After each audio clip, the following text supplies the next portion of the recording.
Hello, everyone. Welcome back to another edition of James Bond Bitcoin Live 0051 hashtag strength.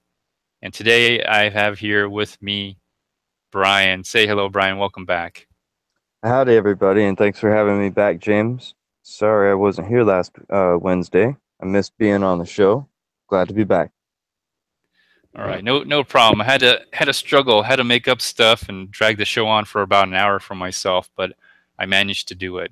Grabbed some content and then ran with it. So I got a meme here today, Brian, and this is a little bit inspiration from you.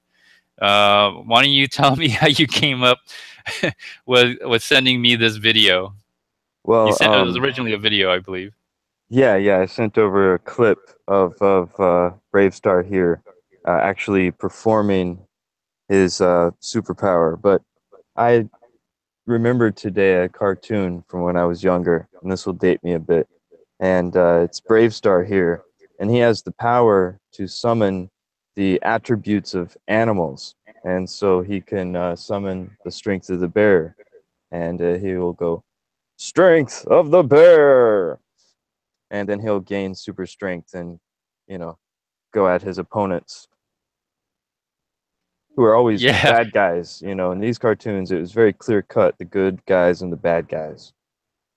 right, right. Oh, I should have put that link in the notes section. I forgot to do that, but I'll do that after the show ends here. Of the video, the cartoon. Maybe people remember it. Maybe some people don't. Maybe they were born after this came out. But I remember when I was a childhood, vaguely remember it. And I think that was during the time of all the. I think I remember He-Man as one of those cartoons. Which when I look at it now, He-Man seems very, very, very almost very gay to watch. I'm like looking at this like, wow, I can't believe I watched this when I was a kid. But I didn't have a choice. I think there was only like maybe 13 to 40 channels back then. I think if you had like cable, you had 40 channels, and if you didn't have cable, you had like four.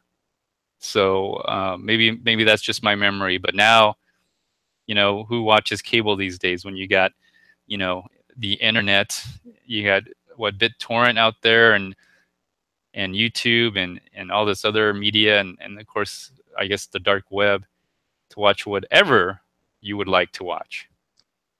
Well, yeah, now you can get content whenever, wherever. Um, it's interesting as I've watched some rewatched cartoons from my youth. I can see what they were on some of the cartoons. You can see how they were trying to speak to our generation. You know what I mean? Like GI Joe, for instance. That's got some interesting things in it, but that's probably for a different show. Yes, yes. Let's read the meme here. I guess strength of the bear. Hashtag yes 2x. So the reason I put that is first of all, and of course the show is called hashtag strength. Is there's I've been making a lot of videos being a little bearish. People have accused me of being bearish, and I guess I was trying to just make a point about how you can use a little bit of propaganda, a little bit of meme, maybe a little bit of programming, and anybody with an internet connection and a YouTube channel or a Twitter account or maybe even a Reddit account can produce a lot of FUD. Some of it may be true, some of it may be fake. But the point is, it doesn't take too much to surprisingly drive a market down. Maybe it was my technical analysis or my experience in the cryptocurrency space, but it takes a lot of strength.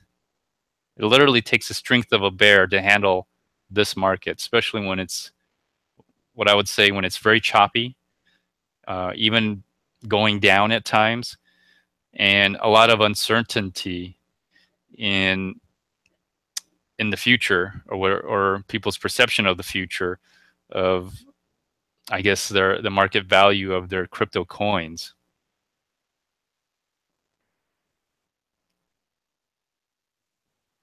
Well, I think this is a good meme because there is strength in a bear market.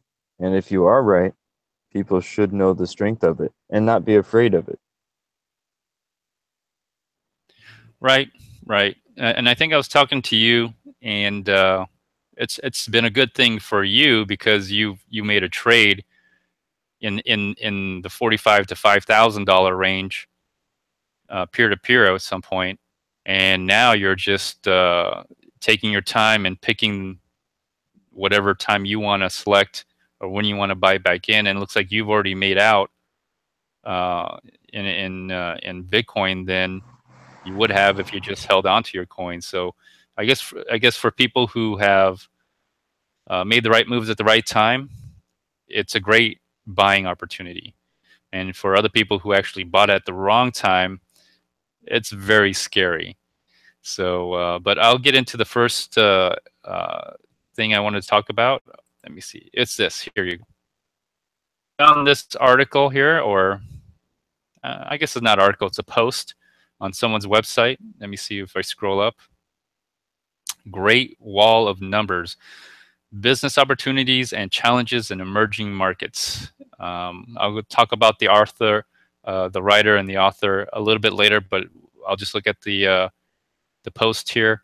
8 things cryptocurrency enthusiast probably won't tell you. Okay, and this is posted September 21st, 2017. Brian, did you have a chance to look into this particular post? Yeah, I read through it. I didn't get to analyze it a lot, but I am familiar with what it says. Okay, I'll just go over the eight. What's he say? The eight things that he's talking about, and we'll just talk about it as some as as it goes by here. I've talked about this quite a bit. Bitfinex and the Bitfinex hack. Now, do you think a lot of people talk about that and how it was a socialized loss when like new people come into the space? Do you think anyone ever talks about the exchange being hacked? I know Mt. Gox is pretty famous. I don't even know if people even talk about that anymore. Well, like when I meet new people at crypto meetups, they're normally not talking about any of the exchanges. Um, a lot of them, they use Coinbase or the ATMs, and they most of them actually. What's sad is a lot of them are really into Ethereum, um, and they don't mention the exchanges past or even the inherent harms in using an exchange other than an in and out, which in itself has potential danger as well. So I don't hear enough discussion about exchanges and the marketplaces and how they work amongst people. It actually is a little disconcerting because you've got all these folks out here that obviously don't get the fact that if you don't hold your coins, whatever they are, you don't own them. Well, Bitfinex they use something called a tether, and I've also talked about this in my videos here. But the writer also talks about tether. Not only tether, but now their Bitfinex is going to issue. Uh, Let me see. What does he call them? Their ether tethers. Have you heard about that? Yeah, it's you're you're rebranding so you can come back out, and they're distancing themselves from Bitfinex, if I'm not mistaken. Right. I think. What? Let me see. Where are they called? F Phoenix is what they're calling themselves, and and the purposes of trading the ICO platform, the ICO tokens, and they're using Phoenix, and they're issuing like an Tether kind of token just for that platform. So they're expanding on this peg dollar concept.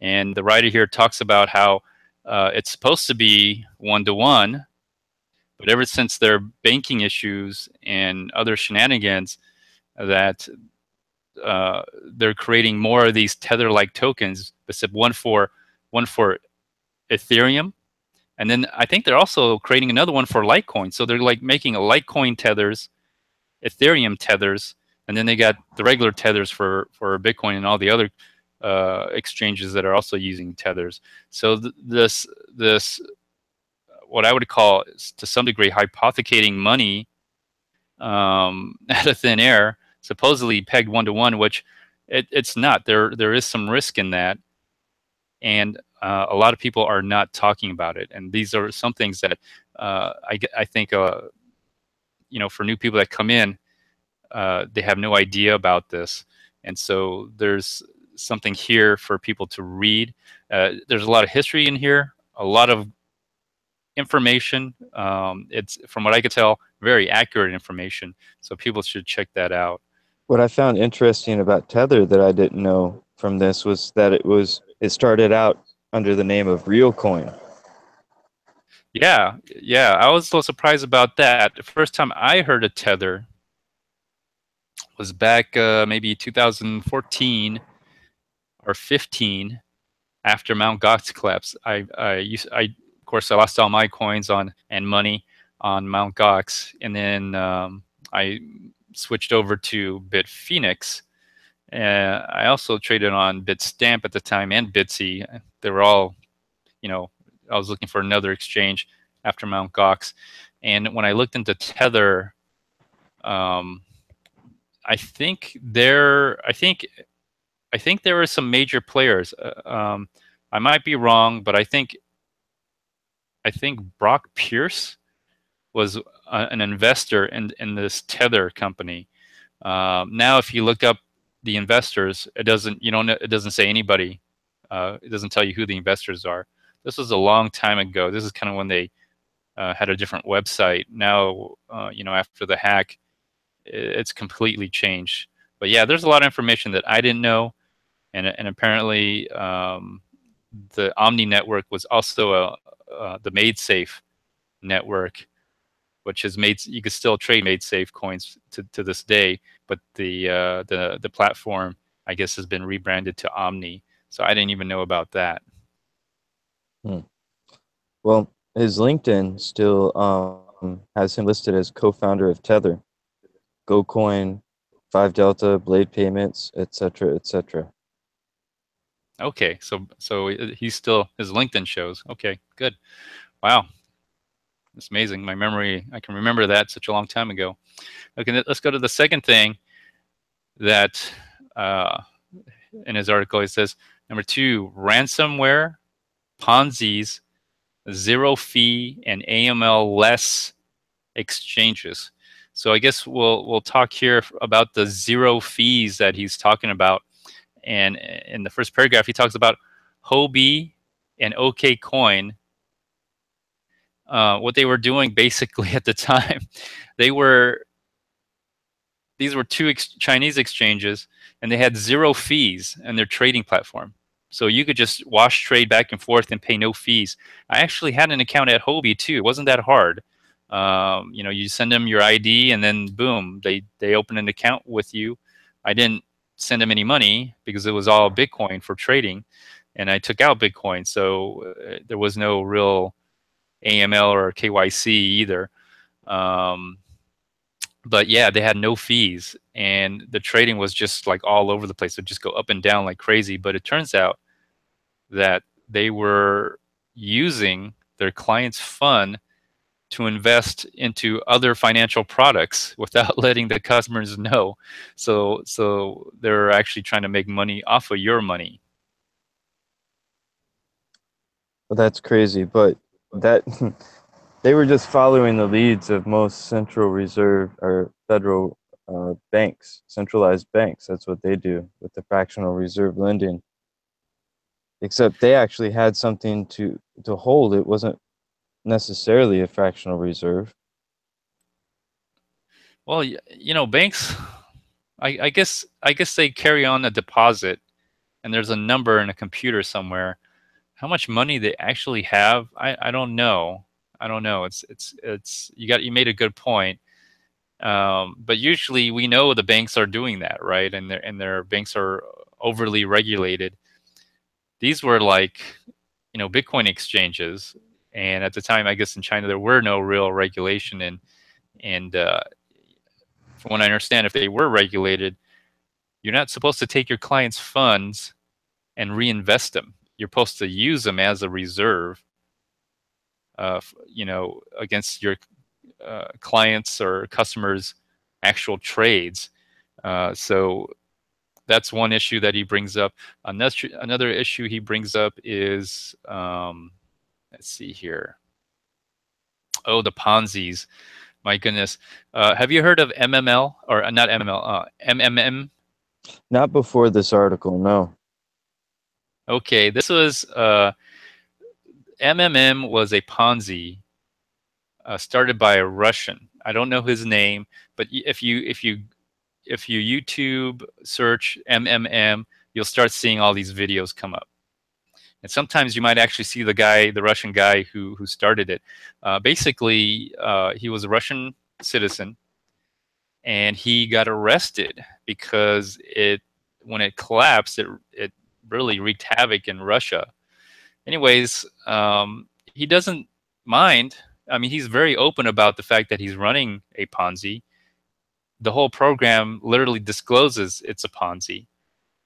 He advocates and believes in the use of Ponzi's, actually, but he doesn't lie about it. Like some other schemes that go on in this space. He's very open, and he openly tells people that what they're investing in is a Ponzi, and that's what makes this very different. But it started out in China, then it started out like in I think, I don't know if it's South America, but in Africa, and they're all over the place. So you see a lot of those, and they use Bitcoin as a means of payment. So you send money in, people get paid out in Bitcoin. So that's another thing. I guess not a lot of people talk about that. When you come into the cryptocurrency space, they don't go, Brian, let me tell you about this great Ponzi scheme called MMM. They don't bring that up. No, they just tell you about all these websites that you can put money into that will cloud mine for you. Okay, they tell you that, which is pretty close to. I don't know. What do you think on that cloud mining? I know some of the stuff that you've been involved obviously have been Ponzi's. I mean, you've made videos about that. Uh, but what about Genesis mining? Is that still up in the air? Are they kind of a Ponzi? Are they just a bad business model? I'm uncertain. To be honest, James, I haven't sat down and crunched numbers on them. And what I have done is just continue to receive payments every day from them. Things have gotten straightened out there, and Well, they that's haven't good. missed a payment in a long time, or since we last spoke of it anyway. Okay, that's good. That's good. Hopefully, with the prices go now, when the prices go down, are you getting more or are you getting the same? Because from what I understand, it's about the hashing power. Right, It's about the difficulty. I get more coins when the price goes down. So you have been getting more coins. Yeah, every time price dips, I get more coins in the daily payout. Okay, that's good. That's good. Yeah, And now, because I was talking to Jabonix, and he was trying to say it doesn't matter because it's based on the difficulty. And as far as I know, the difficulty has been going up, and or has been the same. That hasn't changed. So you should kind of be getting the same or less amount of coins if they're really quote unquote mining. You know. well, at the same time, the price has gone up as well, and there's there are fees that are involved every day. Like they take a certain amount from you each day, uh, and that's a dollar amount, I believe. So if the Bitcoin's worth more, then the dollar amount takes away less Bitcoin from your payout. Okay, interesting. Well, I hope you get more Bitcoin out of it, just like everyone claims to. But the problem is, if the price goes down, they're worth less. So, but the good news is you might possibly get more Bitcoin. But the bad news is if Genesis Mining is paying out more Bitcoins and they're not profitable, they may cancel your contract. So it'll be interesting to see what happens.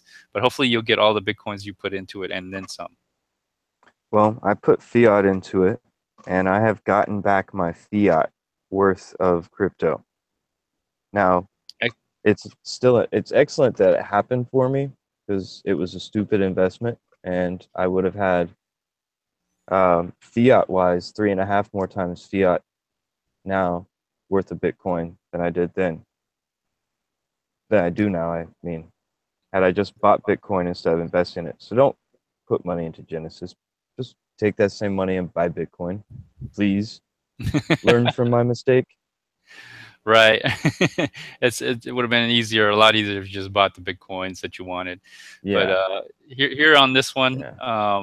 it talks about the AML less regulations, no anti money laundering, and this talks about Bitcoin China that they had looks like they were going to be selling some ICO coin on their exchange. They have a little tweet here.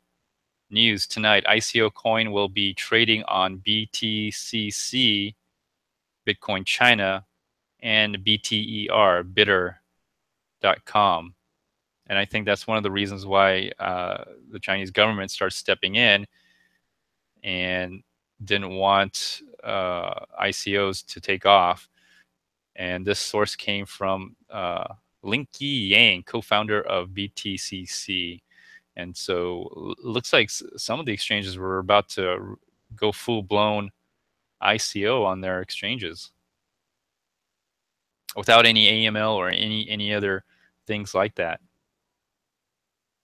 Yeah, and China wasn't having any of that. No, and again, nobody wants to talk about that kind of stuff. The other thing that leads us into number three, which ICO offerings. Now, I think people do talk about it, but probably not in the way um, uh, most people think. And as you see the picture here, I guess this is a little meme here. 4-point plan. Number one, startup. Number two, white paper. Number three, ICO. Now, I don't know what number four means, but bro down. What does that mean, Brian? Do you know what that means? Um, well, I would have to guess what that means, but you you just got to bro down, man. You just got to get down and get on the phones and talk to people and sell the shit out of your ICO. I was thinking that that might mean to get out of town or whatever. I might have to look that bro down. Bro down. This is gonna be fun. Let's see what comes up.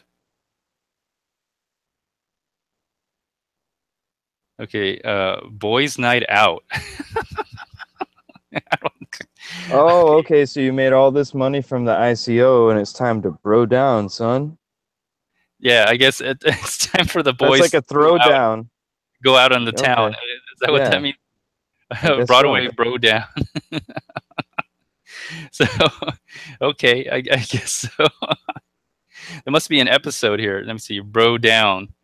Uh, I don't, is that where they dance? Is that a thing where they Well, there's a hoedown. a hoe down? Well, a bro down must be a bunch of guys just getting down on each other or something. No, I'm not no. sure what that means. I don't even. Let's not even go that direction. I don't know what that meant just now, but I like the original definition. A guy's night on the town. That sounds about right to me. Well, here's what I've got some slang here. Bro down. Slang for male bonding when male friends hang out. So I guess you could say that's bro down. uh, but I guess it's a meme, of course. And I guess that's what people do with their ICO. So no one talks about that, where the whole point of the ICO is just to, make money and then spend it, I guess. And so there's a lot of, people talk about ICOs as a way of making money, but it doesn't really make money. It may not make money for you, but maybe for the developers and the people who start the ICO. So a lot of people are ignoring that. And the talk of recently China banning ICOs because I guess they don't want their people to bro down over in China.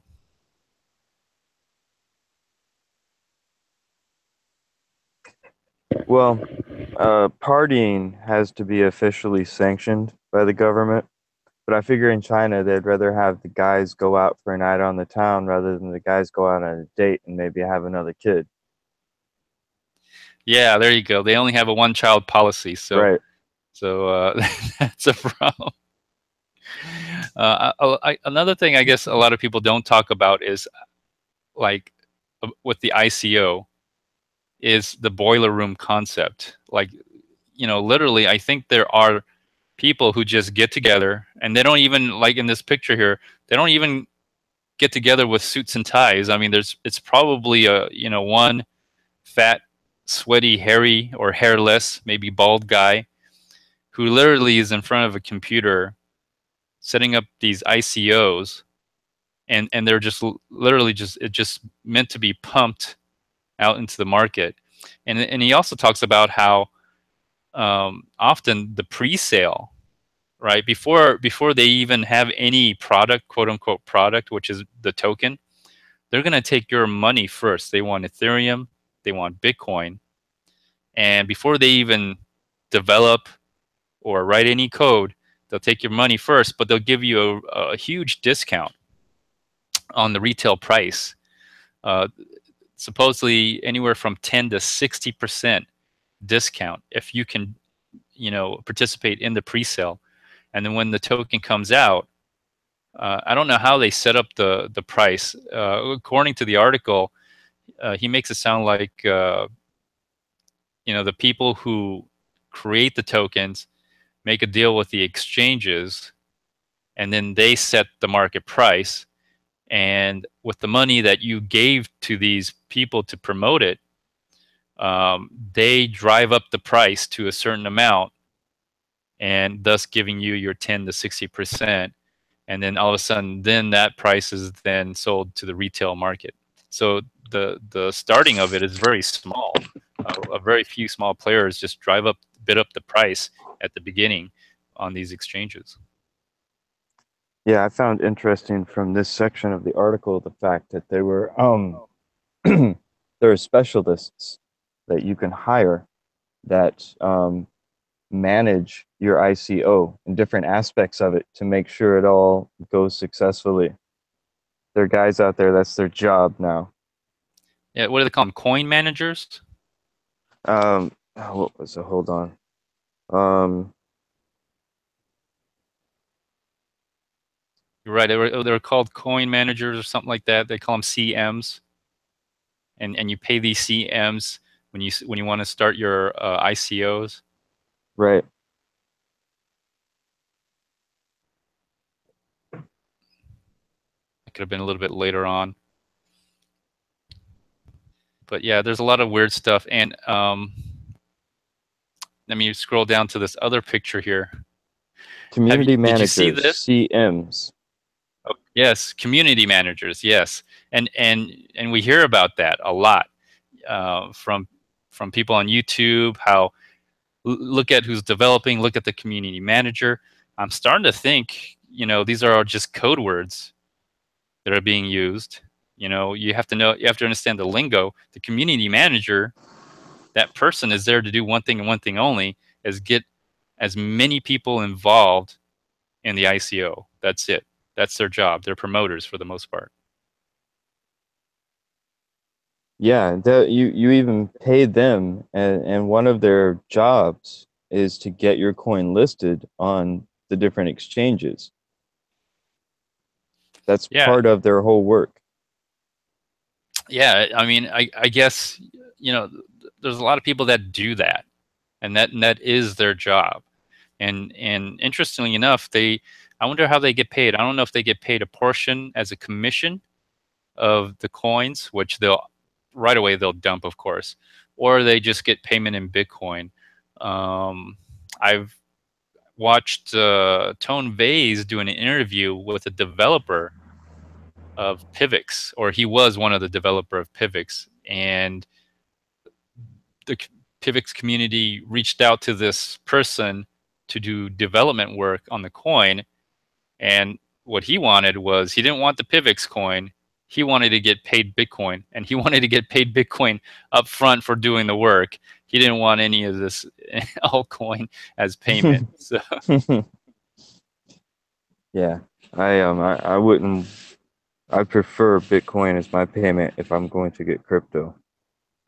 right, but just Uh, to show how insane this ICO mania has become, this is I guess a brochure or flyer for performance art based on blockchain technology. And if you take a what it look is, at this, oh my God, this is ridiculous. Go ahead. Sorry. okay, this is I'll read it. I'll read the English part, and I'll make a comment about it here. The first modern performance artwork based on blockchain technology, and it's called Alpaca Standard Artificial Intelligence. Now, I don't know if you noticed, but recently Vitalik was on stage being interviewed, and his shirt that he was wearing was, I think there was a cat riding an alpaca.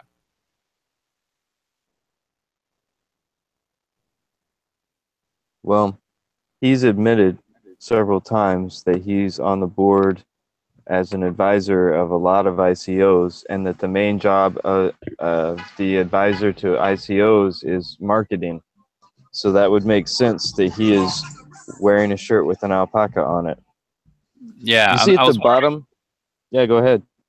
Okay, I don't know what's in the bottom. If I click on it, it just shows the same thing. But I think it's a guy wearing a VR headset, and he's Right? surrounded by alpacas. It looks Yeah. like. That's the performance art. But I was wondering why. I mean, I saw a news article about Vitalik wearing this alpaca shirt, and I was like, "What's the big deal?" And now that I see this brochure, I'm beginning to understand why. I mean, this mania has made a performance art, and it's probably a joke on the rest of the world, because they all know that this is all a charade of some sorts, and they're getting rich off of this, and they're going to make I mean, you know what a performance art is, Brian? Yeah. Yeah, and you can digitize it and make it 3D so people can watch it in their VR goggles, and it's disgusting that it's on that there's a coin for it. Oh my God.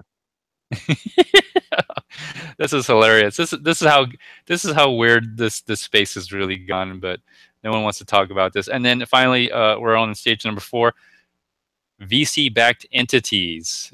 He talks about um, some people who are VC-backed, but I want to talk about Coinbase, 21.co, and Blockstream. So let's talk about 21.co first. Have you ever heard of this company, Brian? I have heard of them, but I don't know necessarily what they do. Okay. Well, as you see on the screen here, they originally came out trying to make mining equipment, and this is one of their mining equipment that they originally came out with. It's basically kind of like a Raspberry Pi with a USB thing on it, and that was their first product, and it was nicknamed the Pi Tato because it was basically a Raspberry Pi with a mining chip, an obsolete mining chip from what I'm reading here. Um, Nobody, I don't know anybody that really bought this device, but they got like, I don't know how many millions of dollars. This is not even real. The only thing I use 21.co now is basically figure out the fees for my Bitcoin fees, and that's just their website. That's the only thing I use 21.co now for these days. This website, and that's about it. So this thing that they first came out with was an utter joke. I don't know how they're going to make money. I don't even know when they're going to make money.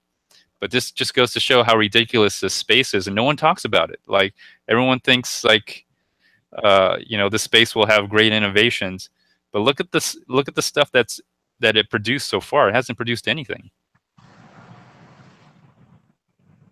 Hmm. They raised a lot And of money around that too. yes, yes. And I skipped over Coinbase a little bit, but this is what I thought was very interesting about Coinbase. Now, Coinbase is known as the unicorn company, or because it's actually gotten $1 billion in investment, by far the most out of any probably a Bitcoin company. But according to the IRS, when they were trying to get records from customers from 2013 to 2015, Coinbase disclosed that they only had 500,000 users at the time. And out of those 500,000 users, only 14,355 accounts conducted at least $20,000 in business. Now, before that, I think they had claimed that they had 1 million wallets. Now, of course, having 1 million wallets doesn't mean anything, because every time I sent and received a Bitcoin on Coinbase, when I did have a Coinbase account, it generated a new wallet address. So, I could be sending fractional amounts. And so the reader or the writer was trying to say, basically, Coinbase may be not what it really claims to be, like this huge, massive company that's, all of a sudden getting millions and millions of signups. And it just may be just people buying little amounts of Bitcoin, and that's about it. And it's not such a big company after all.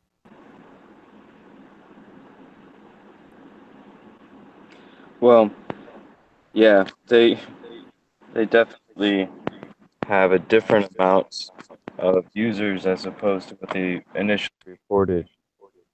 And I'll give Coinbase this: at least they did not give up the IRS record, or the customer information to the IRS whenever they came demanding a complete client list. And I know that wasn't all up to Coinbase. That was actually the person who filed the suit out of Jersey, and I forget the name. So I take back the props. They weren't going to do anything if that suit had not been filed. That is true. That is true. So just revealing information that, again, no one talks about. Everyone touts Coinbase like this wonderful thing, but if you really look at it, there may not be much there. Another thing is Blockstream. Now, Blockstream is a company that's always been mentioned because they've hired a lot of, I wouldn't say a lot, but they've hired developers who are a part of the core development project for Bitcoin. And they've raised, here it says $67 million. And the only viable commercial product they produced so far was something called Liquid, that only generates a little over $1 million in revenue. Now, that's $1 million just in revenue. I don't know how much of that is profit, but $1 million is, for a company, is not a lot. No, and especially for as much money as they have invested to the company. So their shareholders are not going to see a return for a long time. Their investors, well, it was a poor investment. Yeah, it was a poor investment, but it seems like it's pitched. Blockstream is pitched as a, what I think they were calling it, as a Mozilla corporation, a nonprofit type of entity where the investment is good for the general public, so to speak. I don't even know if Blockstream is treated like a private company, because a lot of things they do is they seem to have defensive patents for the purposes of trying to protect, I guess, the protocol of Bitcoin. But the other thing that they did, which a lot of people don't talk about was their satellite program. They recently launched like this Bitcoin satellite where you could download and receive the transactions. You can't do anything. You could just just watch the transactions in the middle of nowhere with your little satellite dish receiving the information. But originally, that whole idea was pitched by Jeff Garzik. Do you know who Jeff Garzik is? No. Well, he's now he was a core developer. Now he's the developer for uh, Bitcoin Cash. He led that team. He's also leading the SegWit 2x hard fork, and so that's who Jeff Garzik is. I think Jeff Garzik also has another. He's involved, and for whatever reason, there's been I guess, a parting ways between Jeff Garzik and the core development team. But I do remember reading news articles that the whole satellite thing was Jeff Garzik's idea to have satellites, and that way you could have a global node in which anyone can. It was, I think, originally pitched to send and receive transactions all over the world without internet. Maybe you just need a satellite dish or something like that, so you could do A something sat remotely. phone, something. I mean, that's a pretty cool idea, um, to have it out there. I guess that's one way you try to make sure that Bitcoin stays alive, right? Yes, yes. But the fact that it was Jeff Garzik's idea 3 years ago, and now when Blockstream does it, it's the greatest thing since sliced bread. And what's funny was at the time when Jeff Garzik put it out there, it was kind of touted because the price was going up to 1,000. At the time the whole community was in unity. It was like praised as a great idea, but as soon as the price collapsed, the project died and people made fun of Jeff Garzik. Now Blockstream does this. Now it's the greatest. It's like sliced bread, wonderful. Praise Blockstream, something like that. So a lot of people don't even talk about that. The point is the author is pointing that out. Okay, here's number 5. Okay, and I guess I can talk about this a little bit more. The decline of maximalism, of Bitcoin maximalism. So there's something, I guess, I don't know if people talk about it or don't talk about it. What are your thoughts on people who are quote unquote maximalist, or in particular Bitcoin maximalist? Well, I might be considered a Bitcoin maximalist in some ways, in many ways. Um, what's wrong with believing in a proven technology in a space full of babies? That's a good point. I think over the years, like when I first got into Bitcoin, at that time, Bitcoin was like considered the coin at the time. Although there were many altcoins being produced, but a lot of them were just being produced just to mine and then dump out into the market. There weren't that many altcoins that were really had any serious development. There are very, very few. Even Doge, to a certain degree, was a joke, but it just took off. And even then, and even now, it's not really, nothing really is going on with it. And over time, I've noticed that for whatever reason, as the community has grown in economic value, and as well as users coming into the space, people have split off doing their own thing. And there's a very funny video called have you seen the Mighty Monty Python Splitters sketch that he puts a link here? Yeah, that one's the entire movie is funny, but that little part of it is funny as well. That's what the community has come down to. We've come down to being fractionalized or splintered to the point where you have Bitcoin Cash, you have the legacy Bitcoin, and SegWit 2x, user activated hard fork, no 2x. Yes, I'm doing the hashtag yes 2x. I mean, we're all over the place, and it seems like the concept of one Bitcoin to rule them all, or one coin to rule them all. People who are considered maximalist. Um, Ironically, I've never called myself a maximalist. I've been called a maximalist, but I never called myself a maximalist. I just don't put money into a coin that's not over 5 years old and has any significant use or value. And right now, that's literally just Bitcoin right now. All the other coins that have come into existence are either at 5 years, but they still need to prove themselves as any having any value and use, or they are less than 5 years old, or if they are over 5 years old, they're useless tokens or they're useless altcoins. Hence the word shitcoin. Sorry, James, I have to do this. This skit's hilarious. As the guard walks up, "You there? Are you at the Judean People's Front?" "Oh, Judean People's Front? Are you kidding me? We're at the People's Front of Judea. Judean People's Front, God's sake." Very funny. You have to watch the video. There's a link right here. It's called Splitters. I saw it. I was just cracking up the whole time.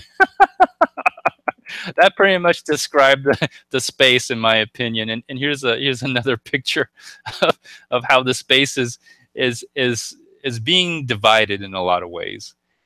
And I think for new people that come in, they don't understand that. They don't realize it because they're newbies, right? They haven't come into they don't understand the history that has occurred. I would say a lot has to do around 2013. Before then, it wasn't that much, rift between, even for Bitcoiners and even altcoiners. Now you have people who are in the Ethereum camp, people who are Ethereum Classic. Then you have people even in Ethereum itself, it's splintering. They're doing a hard fork because of proof of work and going to a proof of stake. I mean, it's just splintering and splintering, and no one talks about that. Everyone wants to pretend we're all a happy group of cryptocurrency users when we're not. In some ways, we're literally at each other's throat, and this picture kind of demonstrates that. You got two sides of the same coin, all coming at each other, but essentially we're the same.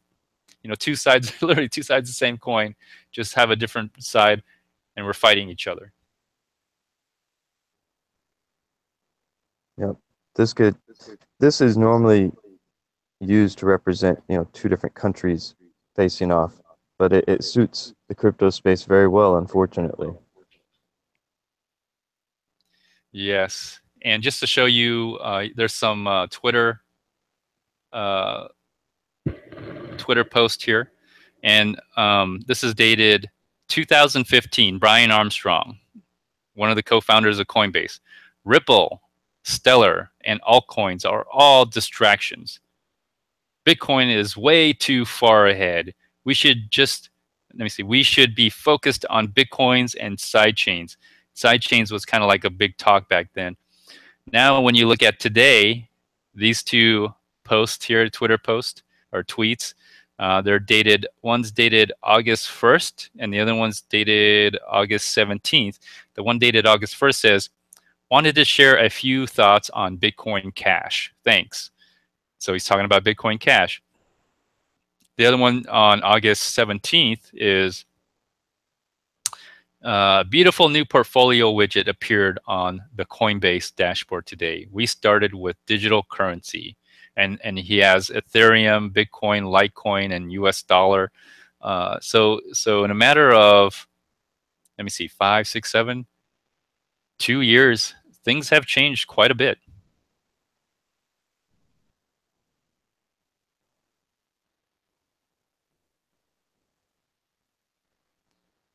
So on on number 6 here, I have market cap. And this is another thing that I'm not sure if Bitcoiners really talk about. But market cap is very deceptive.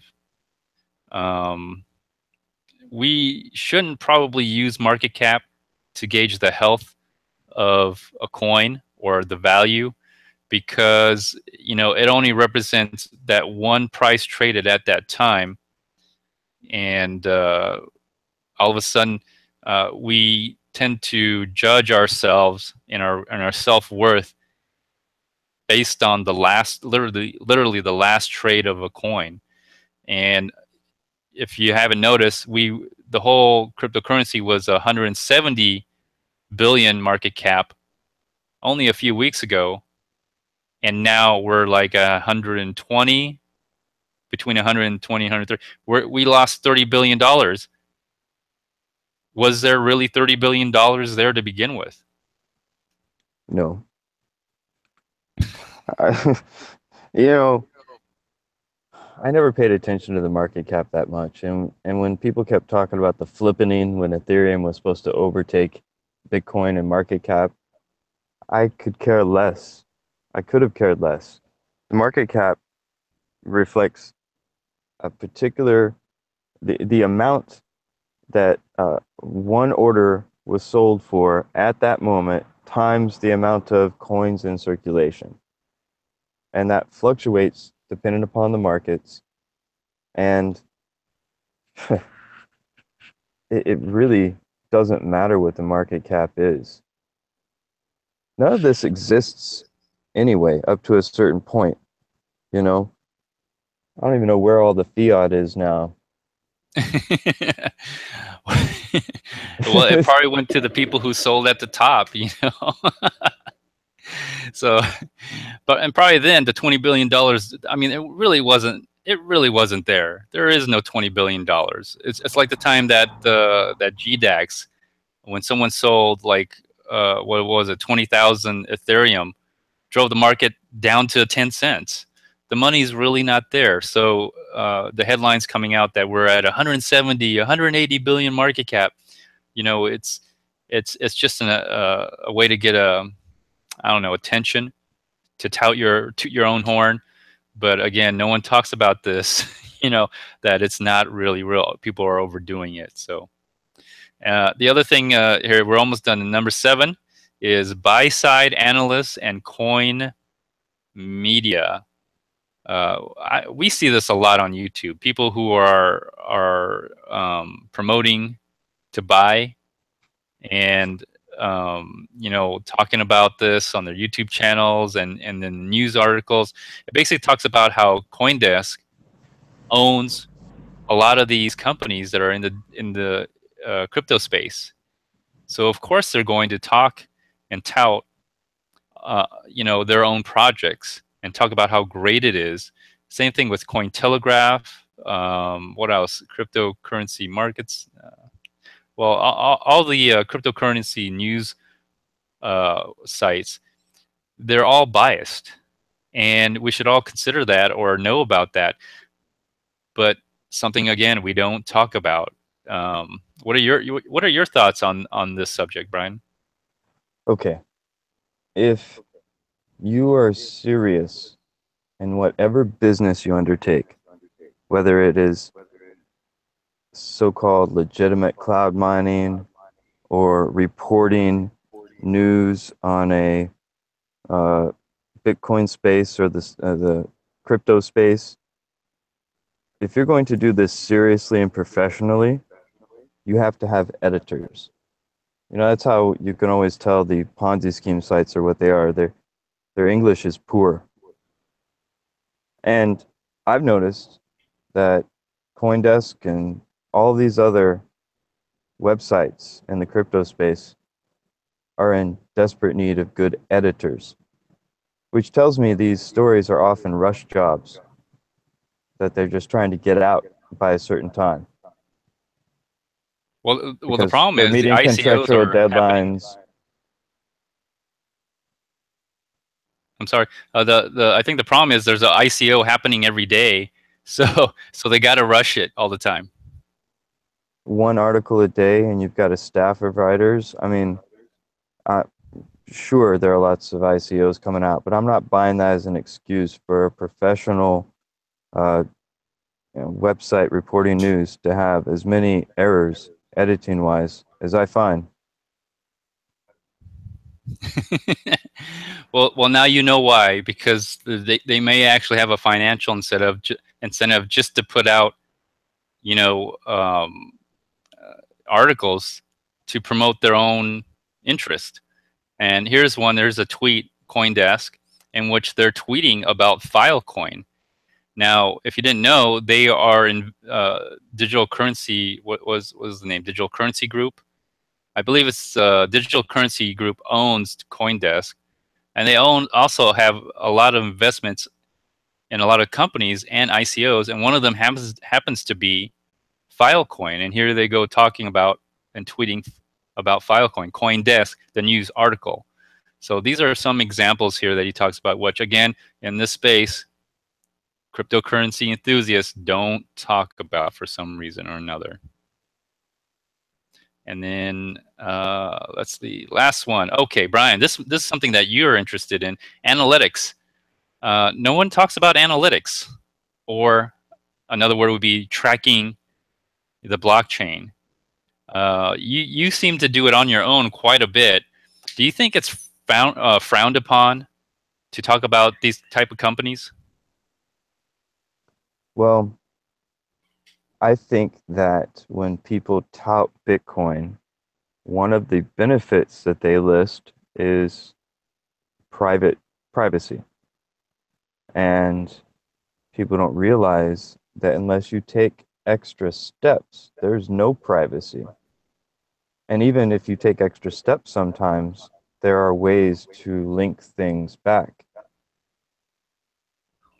So, excuse me, it's in the best interest of those who want people to adopt, regardless of if they end up losing their stuff or don't get all the benefits they were promised, to go ahead and adopt. So they're not going to talk about this kind of stuff. They're not going to talk about the transparency that exists in the transactions. They do say, oh, yeah, it's open, you can see all the ledgers.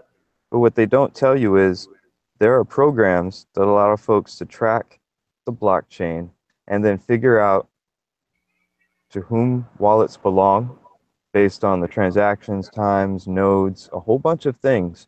And nobody talks about that because that would scare people away from Bitcoin if they're doing it for complete privacy's sake. Right, and I've always known that it's pretty, transparent. I didn't really realize how, open it was, because if you just interact with someone and you do a trade and then the coins go and that's it. But you've done something amazing which opened my eyes. Was you're literally watching my treasure hunt wallet, and so you know where it goes and who I send bitcoins to and everything. And I know you're just following it through the blockchain. There's no supercomputer analyzing my transactions or anything, but you're able to tell me who I sent it to, and you're able to tell when I'm having a treasure hunt. And so, and you're just a regular guy. So this is something that no one talks about. Again, everyone talks about how pseudonymous it is, and it is, if nobody if nobody bothers to follow your transactions. But if you have someone who has a curiosity and an interest in your transactions, you can find out. I've done it with donations, and that's just to see how much money they get or how much bitcoins they've gotten. So it's scary in a way, but that's how the blockchain works. And a lot of these companies that do chain analysis and everything, no one talks about it. No one talks. As a matter of fact, they're even talked down to, or at times they're even, it's like they don't want anybody to know, and that's the scary part about it. Anytime you can prove mathematically or with evidence, like showing them how to surf the blockchain, so to speak, they get very defensive and they get angry. It's like with the crypto Ponzi's, they get angry when you show them there's a way to figure it out, and they hide it. They don't talk about it. Right. So maybe one day we'll find out what actually happened to those Mount Gox coins. And it looks like some tracking has been done. That's the reason why BTC-E was shut down. So I guess we're finished with the 8 points here. Let's go on to our final issue that we're going to be talking about. Is this here? Let's see how long. See if this downloads here. It's taking long. Okay, there we go. Let's read the headlines here, and I think this is kind of a tall tale sign. This is one of the things I look for to see if there's a bear market. Crypto chatter on Reddit is up 930% this year. So is this the top? So when I see this kind of numbers where people are talking or signing up to Reddits or the different Reddit forums, that kind of tells me there might be an overcrowding in this situation where there's too many people involved, and we may be at the top, because that's an indicator that I look for, is how many new people are coming into this space. For the old adage, if your neighbor comes up to you and asks you about Bitcoin and how to get it, it's probably time to get out. Yeah, yeah. We'll take a look at these charts here. Reddit's biggest Bitcoin forum saw a huge spike in August, around the time of the split, the Bcash split. So if you see here, just from July to August, this is the, let me see, page views rose up 59% from the previous month. So from 14.6 million page views in July to 23.2 million page views in August. Now, this is just the Bitcoin forum Reddit. All right. There's more First, I'm going to tackle that stat. Now, page views doesn't necessarily mean that more individuals have signed up or are subscribed to the Bitcoin forums. What it could mean is there are more posts that have been made on the forum during those times by the people who are currently involved, and therefore will generate more page views because there's more content, more pages to be viewed. Doesn't necessarily mean there's more people, just more conversations going on between them. Right, right. But the huge spike in it does correlate with Bitcoin Cash being split at the time. So probably a lot of people were interested in how to split. Yeah, and a lot of folks were posting about it and talking about it. And it could still have been the same relative amount of subscribers. And we saw a spike in videos on YouTube. There's other graphs here that indicate that there may be more people, or maybe it's a whatchamacallit attack where people are making multiple accounts. Maybe they're astroturfing, who knows? But here's another one: is discussion heats up on Reddit cryptocurrency groups. Percentage change in monthly interactions. Now this is just interactions, but the cryptocurrency, let me see, cryptocurrency group has increased, or the cryptocurrency Reddit forum has increased 3,000%, 3,000% in interactions. That's usually, they talk about, from what I could tell, a lot about trading. You know, so that cryptocurrency Reddit forum talks a lot about trading. So I think there's a lot of, as the price has gone up, everybody wants to jump in on the next altcoin or ICO, or, you know, maybe they talk about Bitcoin, Litecoin, and Ethereum, but probably most likely altcoins and ICOs. And then the second here is Litecoin, and activity has gone up 1,500%. ETH Trader has gone up 1,000%. Bitcoin, not too much. Looks like barely, maybe 400%. That's BTC form, and then Bitcoin, our Bitcoin, I'm assuming, and then our Bitcoin markets, and then Ethereum has gone up slightly, and then the rest are stocks, investing, stock markets, and what Wall Street bets. They've actually declined, and so there might be some interest in just regular people trying to get into the cryptocurrency markets as a speculator.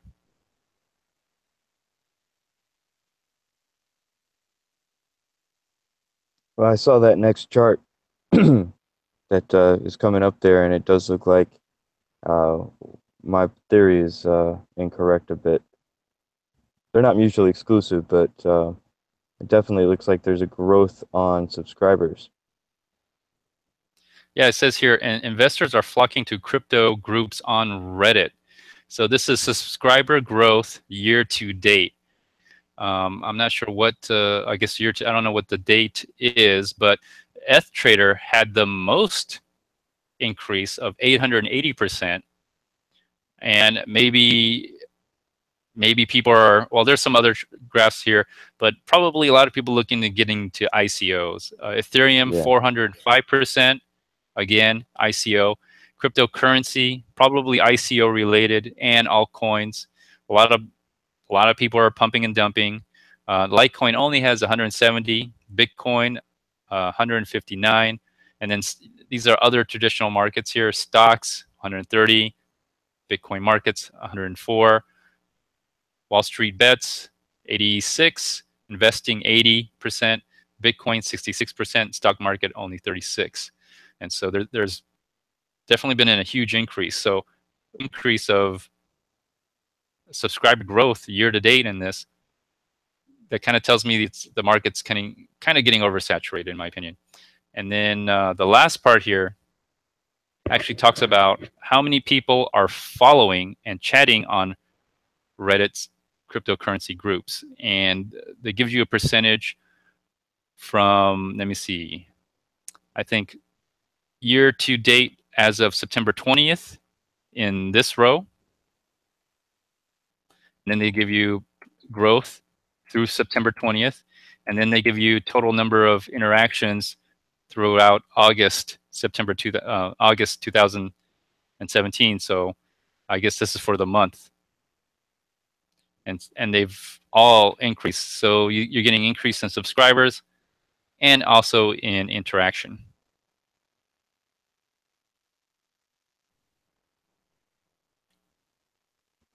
Well, that makes sense.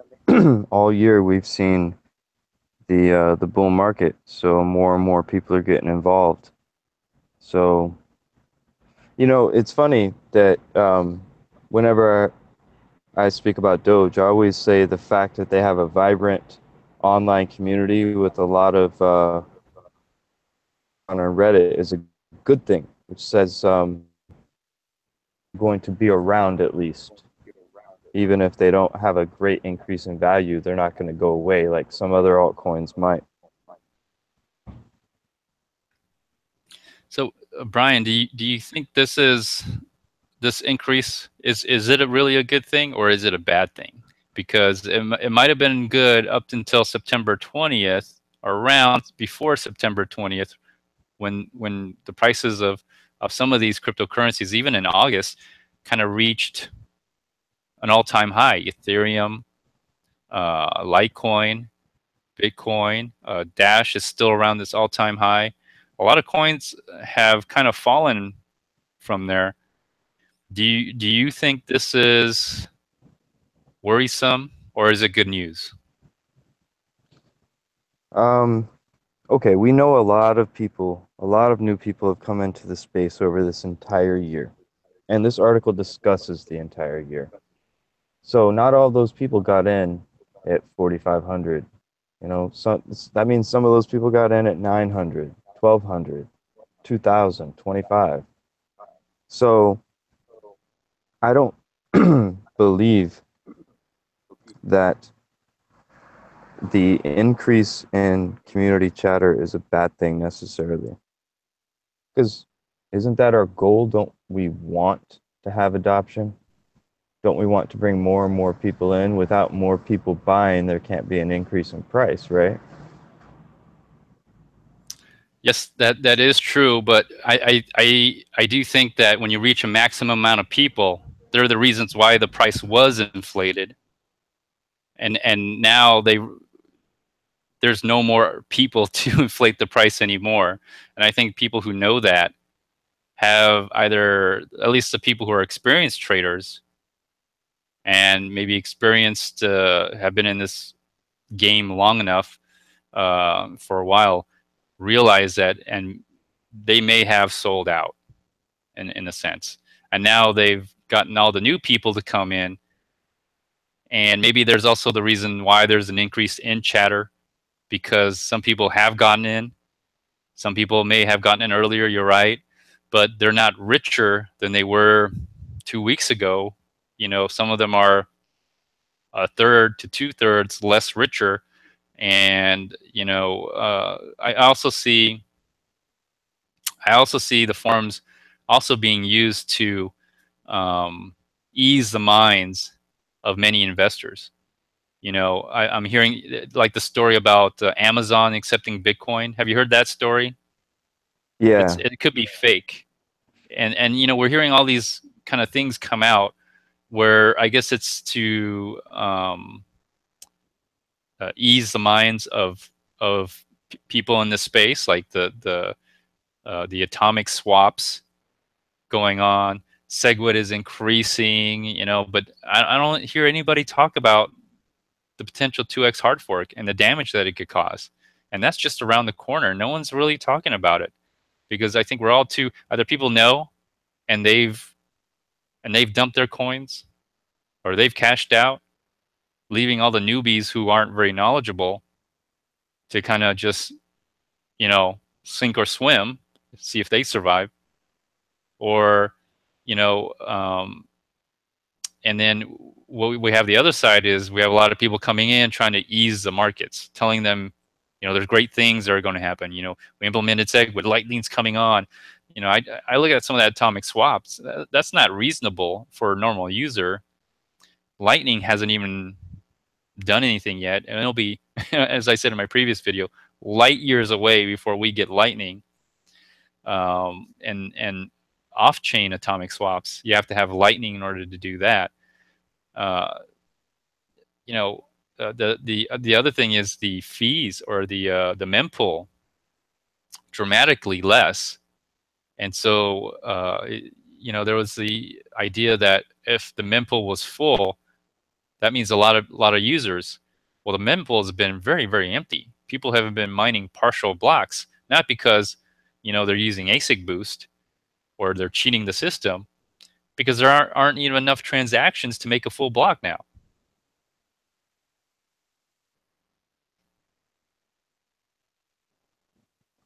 No one's buying, no one's selling, everybody's holding, or their Bitcoins or their fiat waiting to see what happens, huh? Yeah, I think there's I think some of the smart people have cashed out and are waiting. Unfortunately, they're waiting on the exchanges. I'm actually waiting, with my cash here to see how things are going. So I'm kind of half and half right now. I've been trading all year, and I have yet to buy back in. And just because the prices just been keep going up and up, you know, it's amazing. It's like, you know, taking a loaf of bread, and you know, people are, you know, you're cutting it up, making it a sandwich for them, and you're selling the loaf of bread, and and then the bread just grows back again. That's kind of what it's been like all year, because as the price goes up, you know, in dollar value, the thing just replaces itself. It just keeps going, and it's growing, although it's retracted now. But that's kind of what it's been like. And so, you know, my long term is it's still bearish. Like, I guess we'll go back to the meme since we're almost done with the show here.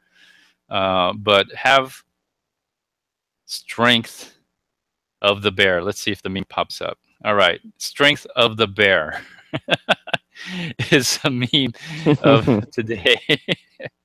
And don't forget, people, you know, I put hashtag yes2x not because I want the hard fork to happen, because I think we should be talking about this, because there is a potential for confusion in the market. People could lose their coins, right? This is this future hard fork that's coming up. It's not like Bitcoin Cash, where there's replay protection and you'll get both coins and you'll be able to use both coins on two different forks. It's literally the chain is splitting and you're being forced to choose one side or the other. And your coins are going to be, congruent in that way as well. You have to choose between 2x coins or just regular SegWit, legacy coins, because there's no replay. Once you spend one for one side, the other side gets spent as well. And so you'll be giving away half of your, I wouldn't say half of your coins, but you'll have two sets of coins here on this new split. And when you send one or the other, they'll both be sent to the addresses on both sides. And we don't know who has the address on the other side of the chain. And so it could be the same person. They may not give it back. So there's a lot of confusion here. Well, we'll just have to run some tests when it happens and see what happens. Or hopefully it won't happen. Yeah, my hope is, people who are trying to hard fork without replay protection, this is a losing game. They're destroying Bitcoin. And I hope they're listening. Hope other people are listening. And if you're hearing this, I want your voices to be heard too, because these people who are forking and not adding replay protection are destroying your money. They literally are destroying your money. So no one's talking about this, or very little bit of it is being talked about. My hope is that it doesn't happen at all, but that's not a guarantee. There's a significant amount of hashing power that signed up to do this, and you don't need a lot to fork it, really. 50% will do, if that. And anything more is even more dangerous. The other thing is, if it does happen, let there be replay protection. Don't put everyone's coin at jeopardy for, I don't know, 50% of the hashing power, or less, or more. But it's very highly contentious.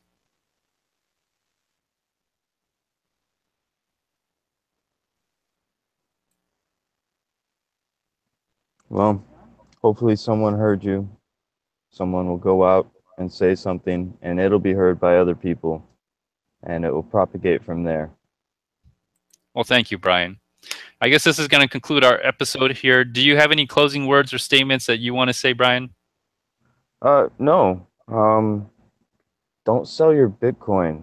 You're just making the price go down more. Come on, man. Don't do that to the rest of us. That is a wonderful advice, Brian. Yes, the only person who's driving down the price are you Bitcoiners. So stop selling your Bitcoin. It's not Jamie Dimon, all right? Jamie Dimon has nothing to do with it. Anyways, this concludes this episode. There's notes. The links are in the notes section. Brian has his. I put Brian's channel in the notes section. So feel free to like, dislike, leave a comment afterwards, or even do a video response. Until next time, everyone, stay tuned. Bye.